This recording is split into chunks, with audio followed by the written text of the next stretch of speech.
তুমি তো বোঝা বাঁধতে পারো না, এই যে ঢিল হয়ে গেল। হ্যাঁ, গেরো হয় নাই তো। ওই যে আচ্ছা, বাঁধতে যদি তোমার মাথা তুলে দেওয়া যায়, তুমি কি পারবে? সম্ভব না। হাঁটাই শেখে নাই। আসসালামু আলাইকুম, ভালো আছেন সবাই? আশা করি ভালো আছেন। আলহামদুলিল্লাহ, আমিও ভালো আছি। আজকে রাস্তা দিয়ে যাচ্ছিলাম, পরে যে ঘোড়ার বাচ্চা দেখে অনেক শখ হলো। যে ঘোড়ার বড় ঘোড়া তো সচরাচর চোখে পড়ে, কিন্তু ঘোড়ার বাচ্চা তো দেখা হয় না সেরকম। ছোট ঘোড়ার বাচ্চা দেখার জন্য আসছি। যদি দেখতে চান আমাদের মতো, তাহলে সাথেই থাকুন।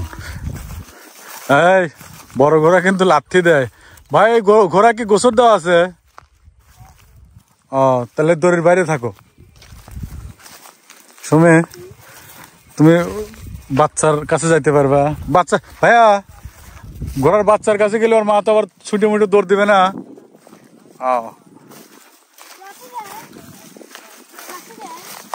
না, তাই নাকি? এইটুকটাই লাথি দিবি?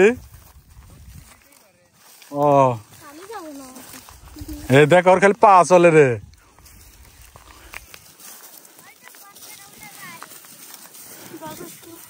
দেহ আসলে লাত্তি দিবে পারো, ওদের কাম কিন্তু খালি লাত্তি দাও। সুমি, তাই যা ওর মায়ের কাছে চলে গেল। বাহ, কি সুন্দর ধানের মাথাগুলো খাচ্ছে। হ্যাঁ, ওর মায়ের দুধ খাওয়া নিয়েছিল, দেখছ? ওর মা আমার কি ঘোড়ার সবসময় মন খারাপই থাকে, ঘটনা কি? রিমা, যা হাত দিতে পারবে গায়ে? রিক্স নেওয়া যাবে না কিন্তু, লাত্তি দিয়ে একদম। ও ঘোড়া আবার কামড় দেয়? বাবা, আবার আর এক কথা শুনলাম, শুনে কামড় দিলে বিপদ। ছোট বাচ্চা আছে? হ্যাঁ,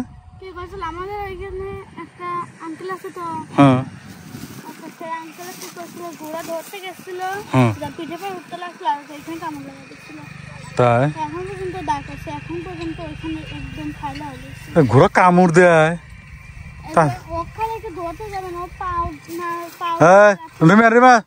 রিস্ক নিও না।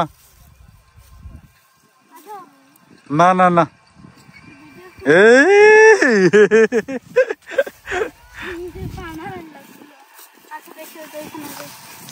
ওখানে আরো ছোট তো আছে। ওটা কি বাচ্চা না অন্য কিছু? কই?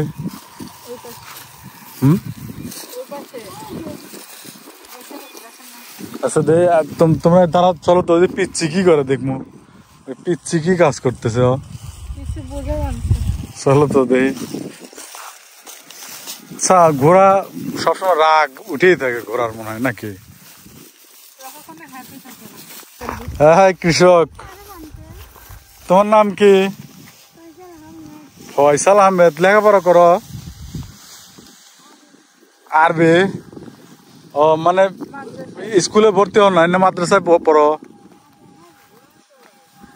ও, মাদ্রাসায় পড়ো।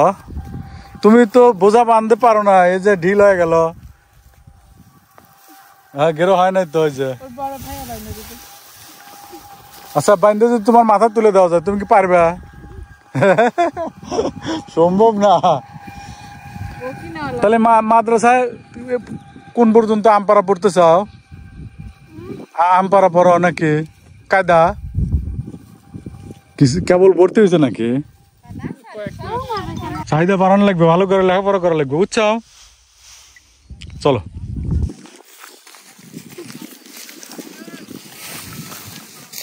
ওখানে বাচ্চা আছে না? চলো, এই বাচ্চা তো ধরতে পারলাম না।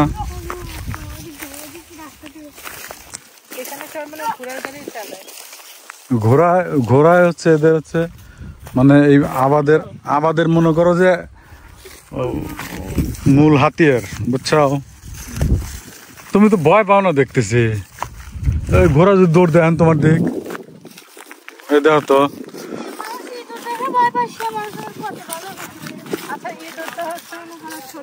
ও, এই ঘোড়া কার? তোমার? ও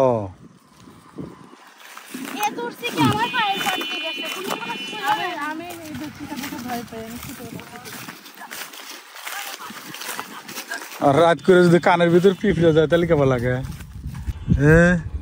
তো হাঁটাই শেখে নাই, দেখো কেবা করে। আর মন মেজাজ সবসময় খারাপ হয়েই থাকে। এরা কি সুন্দর, তাই না? হরিণের বাচ্চার মতো। হ্যাঁ